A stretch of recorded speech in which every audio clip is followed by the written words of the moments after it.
constant U-turns, this is not just a Westminster bubble story. Britain is not being governed.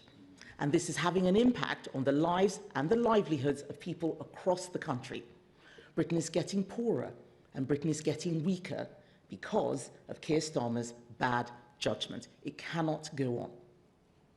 It is now up to Labour MPs to do the right thing. I know there are many of them who are horrified by what has happened. We saw that in the House of Commons just yesterday. They might now expect the Prime Minister to take responsibility, but we know he won't. He will have to be dragged out of number 10. So, I am making them an offer.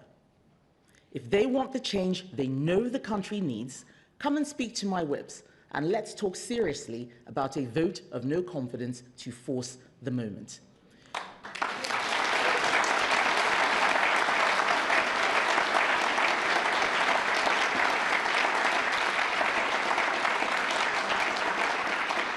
Keir Starmer's position is clearly untenable, but it is for Labour MPs to decide when he goes, because it is a question of when, not if, he goes. Just now, Keir Starmer has given a speech supposedly about local funding and integration, no doubt another mission or pledge or milestone that was made up by an aide yesterday afternoon, yet another relaunch that in a week's time no one will remember. And he apologised for believing Mandelson's lies. That's not good enough. What he should apologise for is ignoring security advice and vetting that showed him Mandelson should never have been appointed in the first place.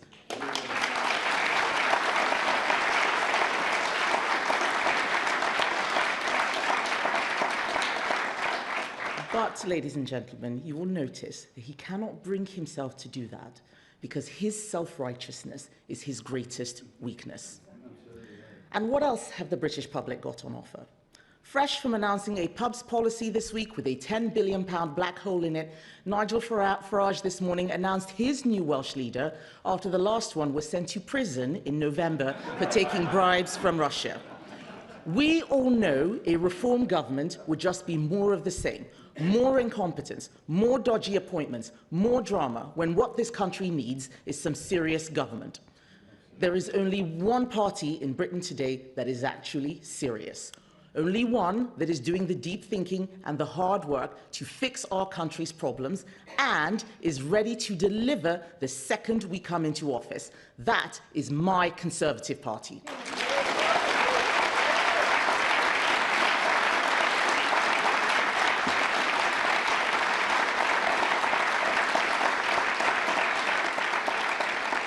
And some people will ask, and we must admit, yes, we made mistakes, but we acknowledge them and we have learned from them. That is the difference between us and everyone else. We are on the side of hard-working people, people who do the right thing and are fed up with a government that isn't working for them.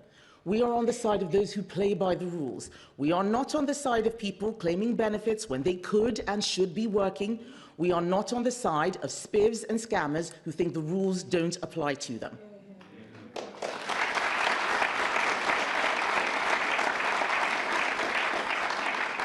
Britain is not being governed. We need to show that we can do better, that a government with a plan can fix the things going wrong in our country. That is our alternative.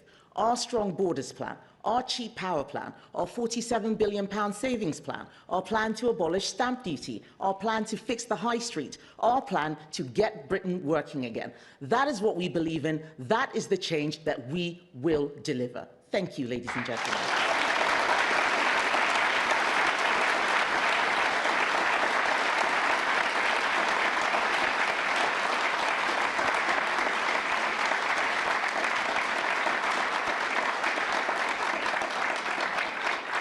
Thank you. I would now like to take some questions from the media. First up is Catherine Forster from GB News. Thank you, Catherine Forster, GB News. The Prime Minister has just said that, effectively, he's going nowhere. And he's said he wants to clarify his comments yesterday, that what he was actually saying was simply that he knew publicly that Epstein and Mandelson knew each other. Does that begin to cut it? Not in the slightest. I forced him to make a confession yesterday, and he is backtracking now because he's a coward. The fact is, he saw security vetting that had information that every single person in this room would have realized made Mandelson unsuitable, and he still went ahead and appointed him because he thought he was being clever. We all saw that press conference where they were calling him, oh, our Peter, to us he's just Peter. They thought they could get away with it, and now it's all come out. So no, I'm afraid it doesn't cut it. I think what he said this morning was actually shameful. He should be apologizing for ignoring the security advice rather than apologizing for believing Mandelson. Next up is Joe Pike from BBC. Joe Pike, BBC News. Kemi Badenoch, why didn't you say all of this 14 months ago when Lord Mandelson was appointed, when we knew he'd had a relationship post-conviction with Epstein, and we knew he'd stayed at the New York apartment, where we'd seen the photos of the two trying on clothes together, and where your political ally and mentor, Michael Gove, said Mandelson was, quote, the best choice to handle Trump? Isn't the truth that you are acting outraged today, but when it all mattered 14 months ago, you, like so many other MPs, chose to look away? That is complete nonsense. First of all, Ian Duncan Smith spoke up and said this was wrong. Caroline Dinenage spoke up and said that it was wrong. Lots of Conservative MPs said it. We are a strong team. I don't need to say every single thing at every single moment, especially as I believe that the Prime Minister had carried out security vetting. He's the one who had the information. So I don't understand how this is now the Tories' fault. I think that's completely preposterous, okay? This is Labour's fault.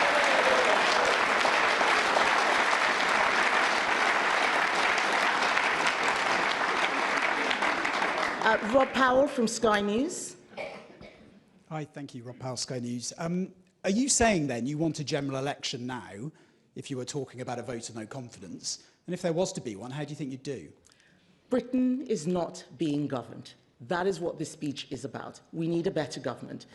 Labour was voted in with a huge majority. They have a majority of about 160. They can't get anything done. Something is wrong.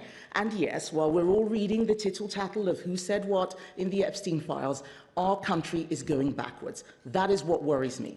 If a general election is on the cards, we'll take it because we know we will do a better job. But what we need to make sure is that the public can see what the alternatives are. This is not a game. We're not throwing dice. This is about people's lives. And I am very worried about what is happening in our country. I am very worried about some of the nonsensical legislation that is going through Parliament, what they're doing on veterans, what they're doing on Chagos. And that's before we get to the pretend private members' bills, which are really government-sponsored bills around things like assisted dying, things that were never in the manifesto. Something is going horribly wrong, and we can see a government that is distracted. It's all about their leadership ambitions. None of the cabinet secretaries are delivering anything at all. Right now, my belief is that there won't be a general election until 2029, because most of those Labour MPs know that they will not be coming back. But they at least have the opportunity to do better. They can pick someone else or force the government to do better, rather than putting their heads in the sand. That is what I'm asking them for.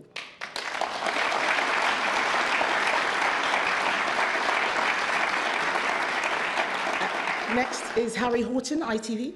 Thank you, Harry Horton, ITV News. I've spoken to lots of Labour MPs over the last few days, and some of your own MPs as well, and many of them are worried that actually this scandal, and ones we've seen under your party previously, actually undermine trust and faith in all politicians.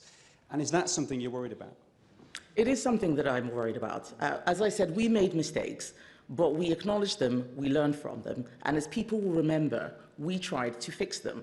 We don't need to go back into what happened several years ago to see that we were actually trying to fix things when we saw the leader was going wrong. Labour are too scared to do that. And yet they can't even do basic things like make modest changes in the welfare budget. They can't get any legislation through. We're spending most of our time having general debates and going nowhere. Something is seriously wrong. Britain is not being governed. And that is what we need to think about. How do we get ourselves into a better place? Aggie Champ from LBC. Aggie Chambray, LBC News. Ms Badenoch, do you worry that this scandal and the potential end of this administration could hasten or make more likely a Reform UK government? Reform UK is more of the same. They're the ones who actually have a former leader in prison right now. There is no reason that we should even think for a second that these Epstein files don't have something that might implicate them. A lot of Nigel Farage has mentioned multiple times, I'm not in the Epstein files. Nigel Farage has mentioned multiple times, so is his party treasurer, Nick Candy. People can go and investigate. But if people think that we're getting a clean government with reform, I think that that is for the birds. That is not what the country is asking for. They may be doing well because of protest votes, but we need to start having an honest conversation about how we can get a proper government.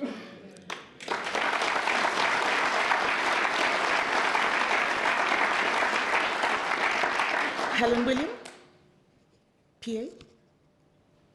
No? Okay. Tim Stanley, Daily Tea. Thank you. Good morning. Oh, I have to stand. No, I don't have to stand up. Do I have to stand up? Okay, fine. I'm going to stand up for the camera. And now I've knocked my coffee over. No, don't worry about that. That's fine. Good morning. You've invited Labour MPs to kick out Keir Starmer and, quote, do better. Well, if they did do that, it's very likely they would replace him with Angela Rayner. Speaks for itself. What do you think of Angela Rayner? Do you really think she would make for a, quote, better government? And is there a risk that in defenestrating the Labour moderates, you're actually inviting a proper socialist to take over Britain? So I think that is an excellent question. I'm not worried about Angela Rayner. I think that I can deal with Angela Rayner. The real...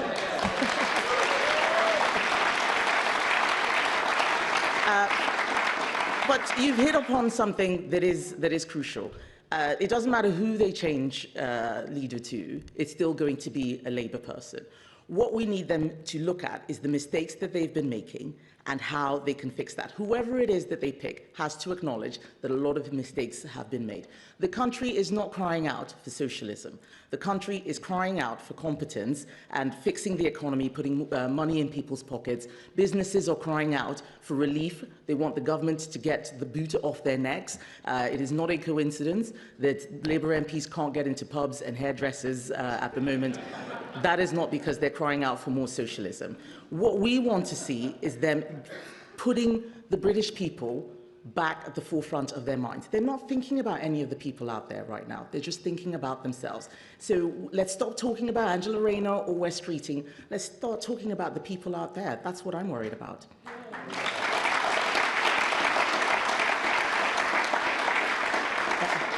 Lucy Fisher, FT.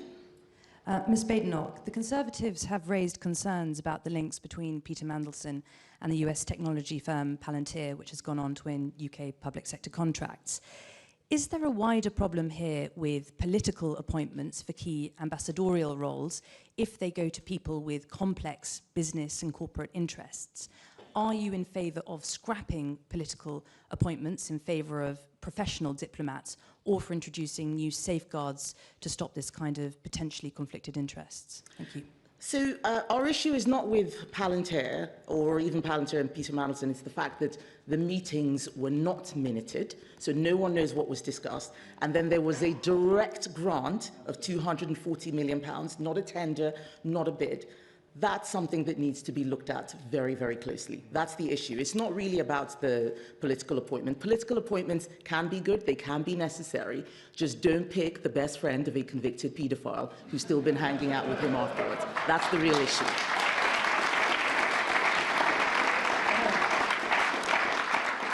Max Kendix, The Times. Thank you.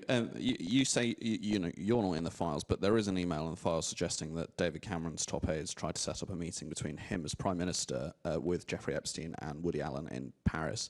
That meeting never ended up happening, but are you absolutely confident there are no connections between senior Conservatives and Jeffrey Epstein? I'm a senior Conservative. I have a great shadow cabinet. A meeting that never happened, which somebody asked for, I don't think is particularly interesting or relevant. There are lots of people's names in those files. My name isn't in them. Neither is anyone in my shadow cabinet, as far as I'm aware. I think that I don't think, James, are you in the files? No. No. Okay. I think we're good. I think we're good. Martin Beckford, The Mail. Thank you. I'm just wondering, what did you make of the police telling the government last night not to publish documents that they say might undermine their investigation into Peter Mandelson? Are you concerned that this might let Keir Starmer off the hook? Thank you.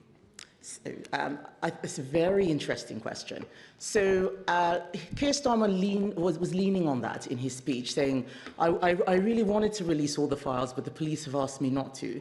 He did not want to release the files. I asked him in September. He had plenty of time. He didn't release them. It wasn't until we used a parliamentary mechanism called a humble address that he realised that he couldn't get his MPs to back him, that he was forced to release the files. Now, the police have said that they don't want things released that may prejudice their case. I think that is fair enough. We're not interested in what Peter Mandelson got up to. The police can investigate that. We are interested in who knew what, when, and how the appointment came to be made. That has nothing to do with the criminal investigation. And if they're so scared, I'm very happy to go into a room and have a look and see myself so that we understand that. The Intelligence and Security Committee is a safe place. They see lots of top secret information all the time.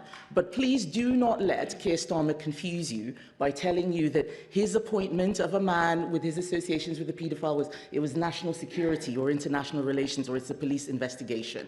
He is hiding. He will do anything and everything he can to stay in office, and he is going to use every trick in the book. Do not buy it. He's been got banged to rights, and we need to make sure that the truth comes out and everything that went on is exposed. Yeah.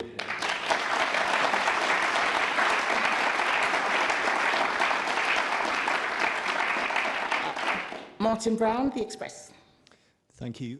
What should the public be most worried about? The fact that Keir Starmer gave Mandelson the job when he knew that he'd stayed matey with Jeffrey Epstein after his conviction, or the fact that we have a Prime Minister now who has no authority in his own party and within Parliament?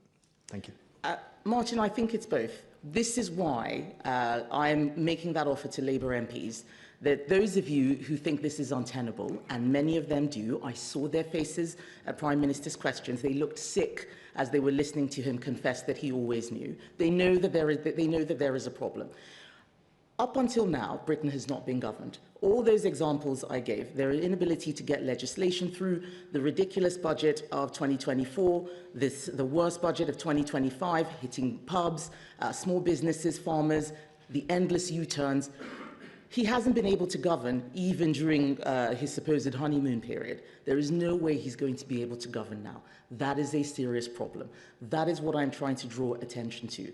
That as salacious as all these details about Jeffrey Epstein and Peter Mandelson may be, we need to really think about what matters, what is happening to our country while these unserious people are dancing around the key issues and clinging to power in Downing Street, or whatever you might call it, because as you say, they are in office but not in power.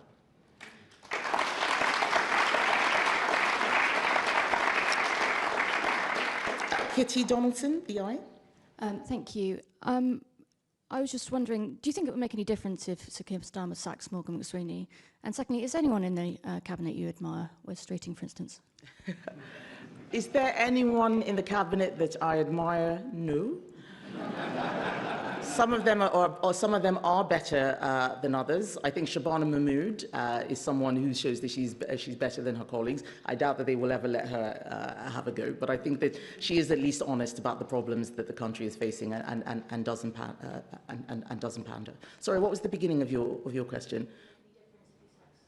Would it make any difference if he sacks Morgan McSweeney? I think to some extent. I think that what has happened is so serious. Someone should go for it. Someone needs to take responsibility. That's why we asked for the files to be released. It's not so that we can read lots of juicy gossip about Mandelson. It is so that we know who took that decision and when, because it embarrassed our country on the international stage. It made us weaker from a national security perspective. It left us exposed. Someone needs to take responsibility. And all we're hearing from Keir Starmer is, Peter Mandelson lied to me. They're trying to put it all on Peter Mandelson. It is not all on Peter Mandelson. It is also on Downing Street. And I think that if it's not Keir Starmer, then it should be Morgan McSweeney. Both of them have a lot to answer for, and both of them are hiding.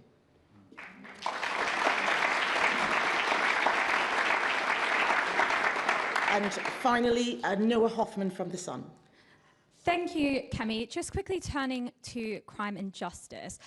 A jury has acquitted 6 Palestine Action activists who mounted a raid on an Israeli defense company's factory. There are now some questions over potential tampering with the jury. You want to put out a strong message about criminal damage. I was wondering what you make of this situation and what actions you plan to take, if any, in response to it. I believe you're talking about the case where a police officer's spine was broken. I think it's absolutely disgusting.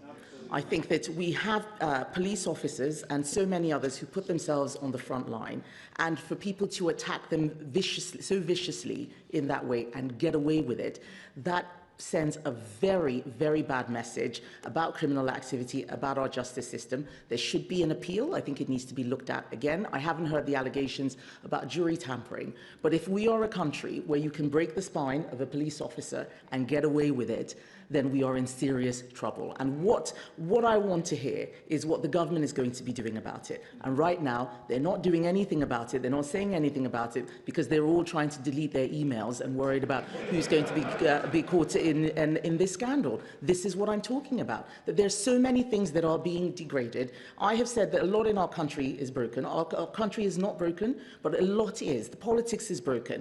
There are a lot of issues in the judicial system. There are problems with borders. There are problems with public order. We need to start getting real solutions to that. Many of those things, we didn't fix properly in government. Some of them we did, but now is the time. We've come up with better plans. We have plans to have more police officers. We have plans to fix the borders to make sure that people who come in are people who should be here, and so much more. That's what I want us to be talking about. And people can disagree with what we're offering, but at least let's talk about the real issues. Instead, we're talking about whatever new milestone Keir Starmer has cooked up in the morning and what he may or may not have said to Peter Mandelson. Britain is not being governed. I think it is time that we get serious and get back to business. Thank you, ladies and gentlemen.